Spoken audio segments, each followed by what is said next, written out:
So, good evening, everyone. As all of us know, that markets have been quite volatile over the past few days. And this is because of variety of global news influencing the situation, ranging from yen unwinding, geopolitical tensions, and fears of US recession.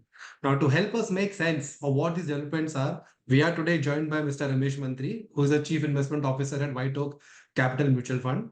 Now, Whiteoak Capital Mutual Fund is a part of Whiteoak Capital Group, which collectively is managing close to 66,000 crores in assets. So with this, thank you very much, Ramesh, for joining us today, and we will get started. Yeah, good afternoon, good evening to everyone. Great. So Ramesh, let's start from this question. I'm sure which you would have handled maybe a million times in the last couple of days. So what, in your view, are briefly the reason for the market fall in India and globally? And then we'll take it forward from there. Yeah, so there are a couple of things at work. First, of Mhm. course, is the fact that for 2, 3 years we've been talking of significant weakness in the U.S. economy, right? And the data held up very well. So people have been forever fearing a U.S. recession, but the U.S. recession was not happening. Right. And the good indicator for US fundamentally is the job market, the payroll numbers that come out, Right. which is actually the best indicator of the US economy is the payroll data that comes out. So Got now it. the last month payroll numbers have been weak, and even the manufacturing data out of the US is weak. And now there's a lot of concern, heightened concern, that US is seeing significant economic weakness, including some people calling it out as a likelihood of recession in US, and that also showed up very quickly in how fast the US long bonds have gone, rates have fallen very quickly in US. Mhm. Now that's on one side of the equation. See, and Sure. US is the anchor to the global economy. That's the Correct. anchor to the global economy, and a Absolutely. bigger anchor to financial markets. Right. On the other side, Japan, I don't know after how many years, maybe at least more than 25 years, I think they have taken a rate hike in a way sensibly. They've forever run a zero. At least my entire career, Japan has run zero interest rates more or less, right? From the time Right. I remember. Right. So Japan, increased interest rates just by Mhm. 25 bips, right? Correct. So 25 bips is nothing, but what it signals is a massive change in policy. Like if you've not done something for Mm. 25 years and Right. one day you Right. do it, it means the Mm. world has changed. And Got it. one of the ways to make money in the world, simple money, was you borrow in yen at close to zero interest rates Mm. and put that money in emerging market equities, buy US stocks, and US stocks were making 10% per annum or more than that, right? If you don't want to play a risk, you put it in long-term treasuries in US or get the money to India. So this, what is called the yen carry trade, where you basically Yes. borrow at very low yields in yen and put up money in the high yield. It's like, just to give you a very clear analogy, is that if you can afford to buy a house, on your own, but you take a home loan, because in India the home loan has the cheapest rate, right? Mm. And then put all that money in stock market. Now, till the Right. time the market is going up and all, it's a great trade, by the way, Right.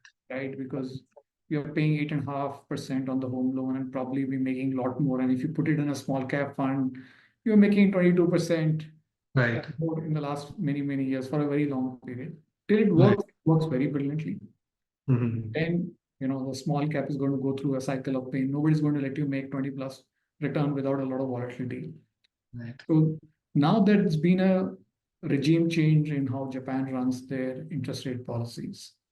And there are stories that that trade is unwinding, where people are now saying, I'm no longer going to borrow in yen because Right. your costs are going up. Correct. And because the yen had strengthened during this period, that means a lot of people were short covering their yen positions. Mhm. So it has created chaos. It Okay. does not reflect a lot of weakness in the Japanese economy, I want to tell you. It's a financial thing. So I what think is that's a happening very in important point. America, Uh-huh. what is happening in America is a business side problem, the recession. Got What it. happened in Japan is the financial side of markets. Hmm. It is like, to give you a simple example, if you have a great company, the business is always great, but if they're highly levered, they become risky, right? Right. But the more important problem is if a great company, the business becomes not so great. That's actually a bigger problem than leverage. Like Understood. if you think a Absolutely. great company in India, I'm just talking of, let's say, very established companies like HUL, Nestle, they can afford to lever up a lot because the Correct. business is very safe, very sound, right? Correct. Correct. But if the Right. business deteriorates a lot, then the Hmm. leverage becomes a problem. So one Got it. side is a real problem in the economy, one side is a financial problem. And as you had seen very clearly, next day, the Japan market rebounded by 10%. Yeah. Right. Financial, it is like a crisis created by margin calls and all, right? Correct. Correct. Correct. I See, think that's a luckily very, in very India, important no, distinction, Ramesh. if you remember Understood. 08, 09, in India Mm-hmm. also we had a lot of margin calls with brokers and people and all. Mm-hmm. Right. Since Right. then, Right. RBI actually has significantly cut the margin calls available in the system. Margin. So now, banks are not allowed to give more than 20 lakh rupees to borrower for loans against shares. So in Right. India, because of the SEBI and RBI policies, we have Mm-hmm. actually cut back the leverage that's available, margin loans that are available to investors in the Indian stock market. So Got it. actually, Indian stock market today is a lot more robust Mm-hmm. than the some of the other parts of the world are because we don't Got have it. so much leverage with Got investors. it. Got it. Got it. Oh, great. I think Ramesh, this was a very important distinction which you have helped us understand that on one side there is a business issue, there is a real issue, if I can use that word, and another side is a financial issue, which probably is more about volatility than real risk, right? Yes. And I think, as you mentioned, we clearly saw that within a matter of one day, almost most of the losses were recuperated, Yeah. right? But help me understand. Let's spend a little more time on the yen carry trade because I think this is a new like term which has come into lexicon in the last couple of days. So how what it signifies for future? So let's say if this is if this continues, will it make less money available for investors globally? Because as we understand, a lot of people take loans from they borrow from yen and invest all across the world. So if this continues, will that have a structural impact at least for some time on financial markets? Honestly, very honest answer, Ashish, I don't know the answer. Okay. But generally, to me, over longer periods and slightly more period, it's the real economy that matters than financial Yeah, I aspect think of markets. got it. So, Got it. and Got it. in India, because the Mm, way our system works, mm, we don't allow leverage. We have Indian yes. markets, over the years, the regulators have cut back a lot of leverage. So in Mm, India, we don't have the leverage problem, got right? it. We have significantly cut back on leverage in India, even whether brokers or whether. So I met one large broking company 2 days ago, and they said that I only provide 20% of the demand for leverage in India. They are so risk averse, Right. right? Right. So Right. we Right. don't have that problem in our domestic markets. Mm-hmm. And even the FI stake in India is cash owned. It's not through derivatives and all. So I Mm-hmm. don't think it's a Right. big deal. What is probably going to change a little bit is, and I'll tell you what gets impacted in India in real economy. Sure. A lot of what I understand, renewable power projects Uh-huh. borrowing in yen outside India. Oh, okay. Okay. Okay. And they are levered by, typically a wind or a solar farm, 30% equity, 70% debt. And part of that debt was coming, some of them, the more adventurous guys. See, dollar is a more stable currency than yen is.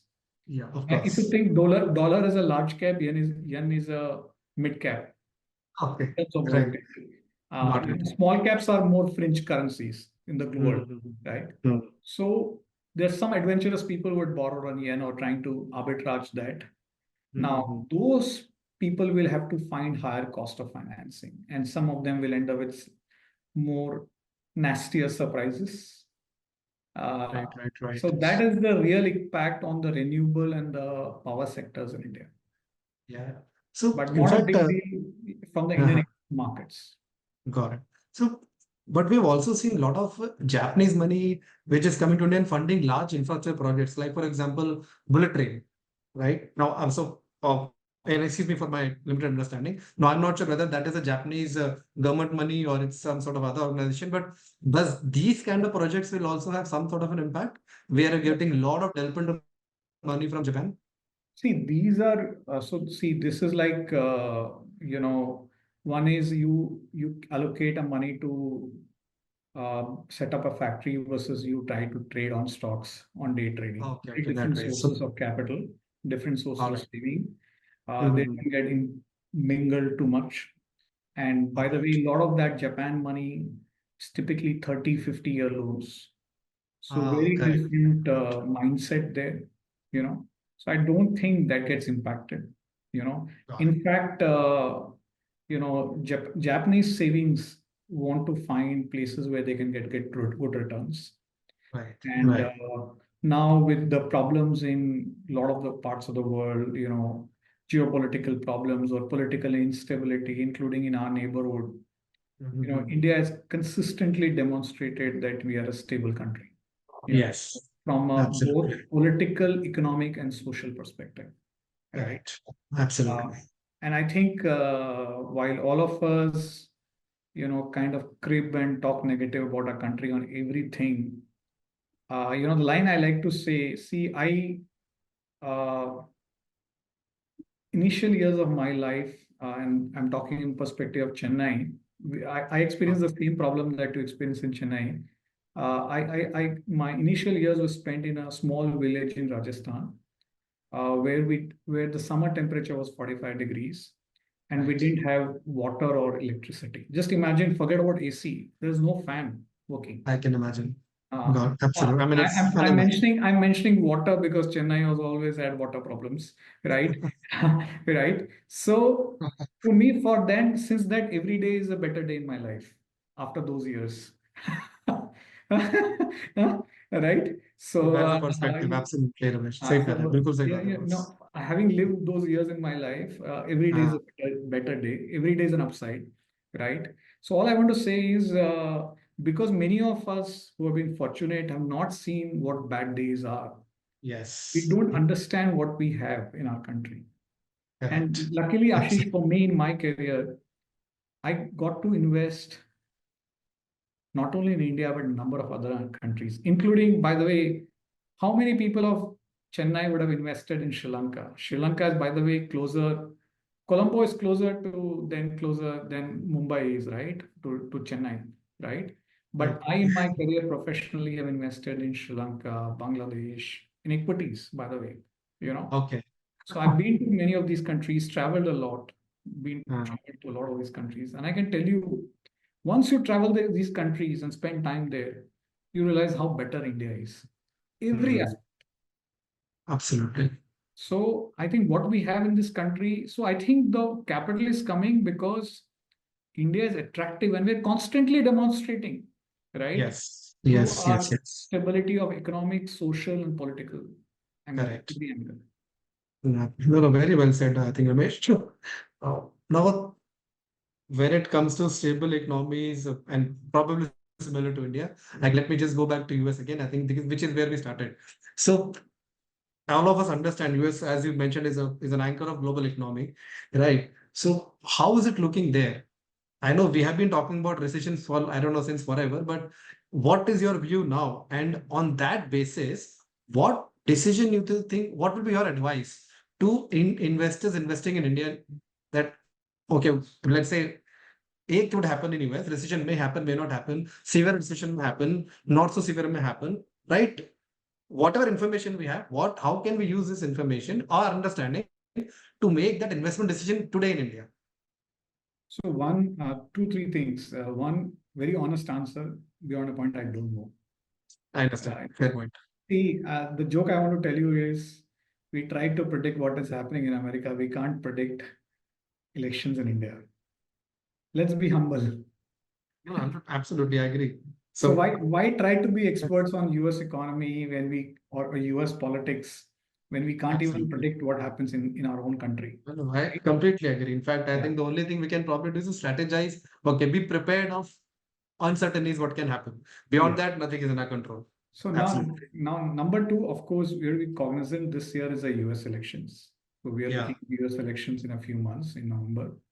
And again, people are going to say if Trump comes, if Democrats come, what happens? I don't think it matters. Uh, I think US, yeah, no, we are going to be friendly. We're going to be business partners with US, irrespective of who gets elected in US. So it doesn't matter whether the Republicans come or the Democrats come. My longer term view of US is very clear. I want to be very clear. The US is the most dynamic economy in the world. It has consistently demonstrated the best technology in the world across domains. Just think Yes. what is the most interesting thing in the world now? AI. Where is it Correct. comes from? Right. All large part of the innovation in the world comes from US, and Right. and the world progress. See, the world progresses because of innovation and technology, right? Yes. And since till America remains a magnet for talent and Yes. remains an entrepreneurial culture, the country will do well. Mhm. So that way, I remain. If I have to put my savings in America, the answer is yes. You know, Yeah, I think that answers it. Frankly, that is the answer, right? yeah, Because that is what shows your conviction. yeah. Mhm. Got it. Got it. No, and as I remember Warren Buffett or maybe Charlie Munger saying that never bet against US. So So this year, I had the pleasure to hear Mr. Buffett in person. oh, fantastic in Yeah, Omaha, is it? yeah, yeah, yeah. So it Oh, was, wonderful. yeah, That must have been an exhilarating experience, huh? yeah. For me, it is the equivalent of it's a pilgrimage for me. Yeah, yeah. चार धाम जहाँ लोग जाते हैं आपका. Uh, Right. yeah, yeah. So let's get back to Indian markets, Ramesh, right? Now, uh, we, although whatever fall we did see, quite a lot of it I think is back. But let's look at a little deeper into Indian markets per se. So now I think when we talk about Indian markets, we don't really talk markets as such. We are talking about large caps, mid caps, small caps, right? That is the thing which we talk a lot about now. So how would you look at it at this point in time? Yeah, so I think the answer I'm giving you is what a lot of other fund houses managers are saying. When you dissect the market through market cap categories, small cap is where valuations are high. That does not Perfect. mean every small cap valuation is high, Of but course. but Of on an course. aggregate basis, uh, small cap valuations are high. So clearly, a note of caution on small cap funds because they can only invest in small caps, right? Yeah, I think that's a very Uh, important point, which I yeah. would request everyone present here to note that Yes, I may caution is be about. I may Hmm. be wrong on a few months' time on my call, but I will not be Correct. wrong on a 3-year basis. I'm very Understood. confident on this. So small Got cap it. is a clear caution bucket, Got very, it. very clear caution bucket. But within the small cap, I want to caveat here, they are very interesting, fast-growing companies, new sectors, Mhm. new opportunities. Right. You can look at some tremendous growth, for example, in electronics manufacturing services. So Mhm. there are new pockets, windows of opportunities of high growth in that. So I'm not trying to brush every company. Just to give Got you a context, even in my FlexiCap fund, 20% of my portfolio is small cap as we speak. But remember, I can take that down, I can take that higher. it. In a Right. small cap fund, you are stuck with small caps, right? So that's Correct. a clear problem bucket. And there's just too much money flowing into small caps. Hmm. Number Right. two, coming to mid cap. Mid cap is, I would say, slightly overvalued, but Mhm. not a caution bucket. Growth is reasonably Right. good. Hmm. And I wouldn't worry about mid caps. And remember, a mid cap company in India at least has a market cap of 28,000 crores. So by Yes. that Yes. time, they have built a market leadership, they have depth of capital, they have depth of management talent. Many Yes. of these elements may be lacking in a small cap. Correct. Correct. So at this scale, they are stable businesses. Even some of the governance issues might have got addressed by now. Mhm. So small cap is in my opinion, from a longer term perspective, if I look the combination of risk and return between large, mid, and small, to me the most interesting bucket is the mid cap. Uh, Right. Very interesting. yeah, Yeah. because but mid cap valuations are slightly higher today. Hmm. Coming to large cap, this is where the clear value zone is lies in the market. So Hmm. I have a clear buy call in large caps across all Okay. market cap categories as we speak. All This is right. where valuations are attractive uh, Hmm. relative to everything else in the market. And So I can then, of course, dwell into individual sectors, but at that point, I'll just stop here. Got it. No, this is great. I think what you have said is very important. And just for the benefit of everyone, I would like to just reiterate what you mentioned. So I think small cap is definitely a cautious, is a place that one should be fairly cautious about. And mid cap as you mentioned, I think it presents probably a good risk return trade-off in terms of having both opportunities as well as, but yeah, one has to be obviously very, very careful when it comes to mid cap as well. Right. And large cap, as you mentioned, there is a clear cut opportunity. I think there's a clear cut valuation play out there in large cap. So I think very important. And this is what I request everyone present in the call to really understand and take back home. Now, as far as the strategy is concerned, Ramesh, the way we talk to people about it is have a, if you are continuing SIPs for the long term, I think you can go ahead with mid and small cap. But if you have a slightly smaller horizon or you're looking at investing lump sum, then probably hybrid funds or large share fund are the better option. Right. So that is what I would just like to reiterate. And if you would like to add anything on that, would No, be great. and secondly, because of the strong performance of your small cap portfolio, if there's become imbalance in your portfolio, it's time to Yes. rebalance it. Yeah, I think again, very important point. So this is what I request to everyone. The last couple of years, some people have built up a very high exposure in small cap, and this is a good opportunity for that rebalancing. Because if at all there is any pressure in the small cap index, then frankly, you won't get an opportunity to rebalance, right? Yeah, great. So this is broadly what we have been talking about, Ramesh. And before I think we'll maybe take one or two more questions, right? Maybe one or two more questions. But in general, what is going to be your overall overarching advice to investors who are there in this call today? So, couple of things. First, I think we in India are still very early stages of investing in Indian entrepreneurs or believing Mhm. in the India story. In fact, till 15 years ago, nobody used to believe in India story. So we used to only believe in bank deposits, gold, which is not a belief in Indian, because remember the bank is giving money to the Indian entrepreneur. Remember? Okay. But we didn't believe in the Indian entrepreneur. We believe more in real estate. We believe more in gold, right? And insurance again, which the money would go to the Indian entrepreneur. Now a lot of people have started investing in equities. So we have to start believing in our own opportunity now as a country. So I would tell you, like, because in Chennai, I'm sure for most of clients, mutual funds will be third or fourth part of their portfolio. The first will be real estate. That's true across the world, but not here. Second will be gold because I'm talking Chennai, right? Right. Uh, I'm more confident about gold as second, and maybe third, maybe insurance or whatever, and fourth, maybe Right. mutual Right. funds. Right. So at least try to make equities a second part of your portfolio over time. Excellent advice, Yeah. Ramesh. So that is Great. the first thing. Number two, the real magic in this business is SIPs. That's a Yes. beautiful way to invest. Just like it's the opposite of EMIs, right? Right. So here we are Acha saving. EMI. Yeah. So Yeah. this is again a beautiful way to invest. Mhm. Let's focus on the volatility. Number three, very counterintuitive advice to Mhm. all partners. Uh, don't read your newspaper, don't watch those TV channels showing you index. I can tell you, I can guarantee you personally that you will make more money. One. Number two, your blood pressure will be better in your life. So your health and wealth both are going to be better. Wonderful. Please watch because you're all Chennai people. Please watch. I think India is going to play Sri Lanka Test match in Chipak right next. Honestly, after a thrashing in Sri Lanka, not a great pitch to play. Please watch cricket. Please do watch Rajnikant movies. Give the TV channels a break. Right? It'll be good for your life and everything else. Right? So Wonderful. and other thing and the fourth thing is in markets at all points of time. Now this is very serious now point I'm coming to, Mhm. which is in markets something is always very hot and Yes. it looks like there's a short way of making money.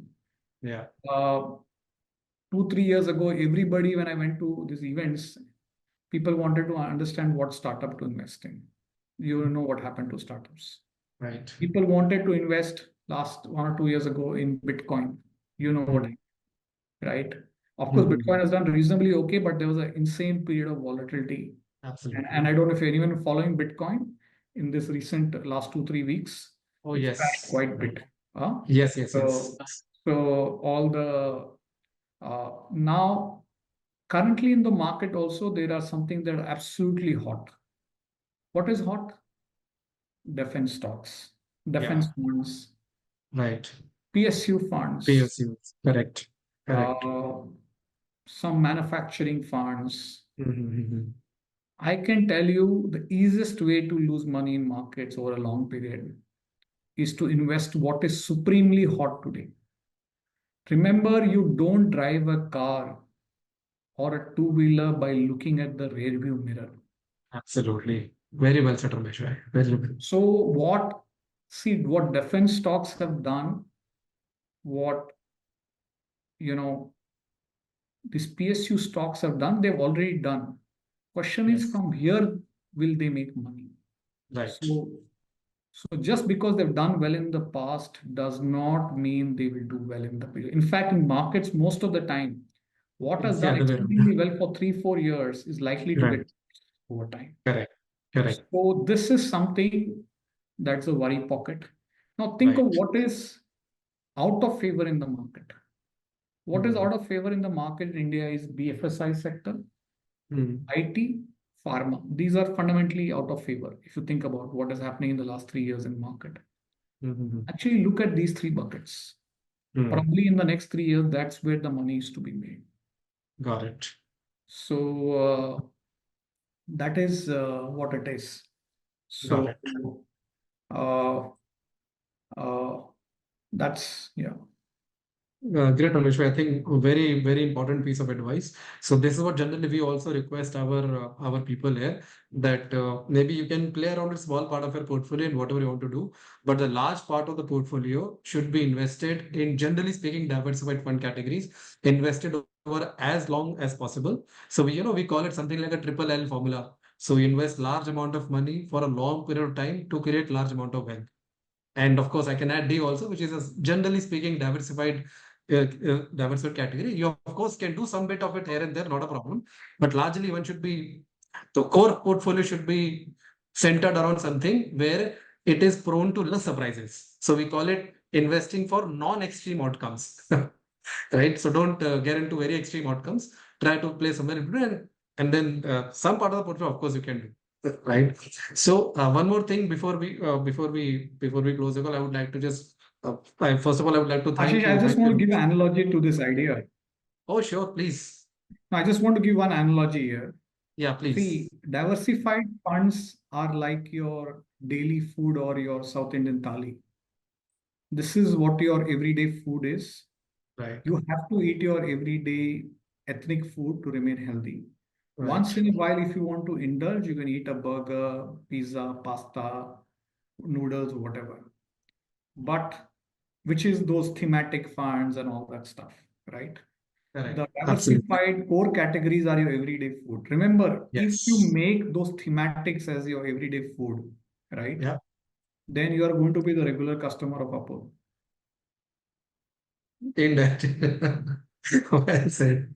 Absolutely. In fact, so before I close, I would just like to make one small statement for everyone present here. So we have recently seen, I think, 3, 4 in last 1 week. If I look at the chart, I see if I look at a 5-day chart, it shows me market like this, and maybe the loss about 3.4%. But if I just expand that chart to 5 years, then I see a 125% gain on Nifty. So I think that is what we request people is we have to, if you have to make money, you have to go through these small periods of adjustments of a bit of I call it like pain, the kind of pain you get for while exercising.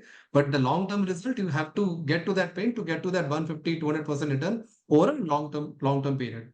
And I would also like to state to get back to, to get back to where what it really means. And Ramesh, why you also mentioned about real economy. So we were just looking at some of the reports which mentioned that by 2030, I'm using the word 2030 because we want people to focus on 5 years, 10 years, 15 years, and not just worry about what happens in few days. That the lot of reports which come in which are telling that in 2030 we are going to have about 140 million new middle income households.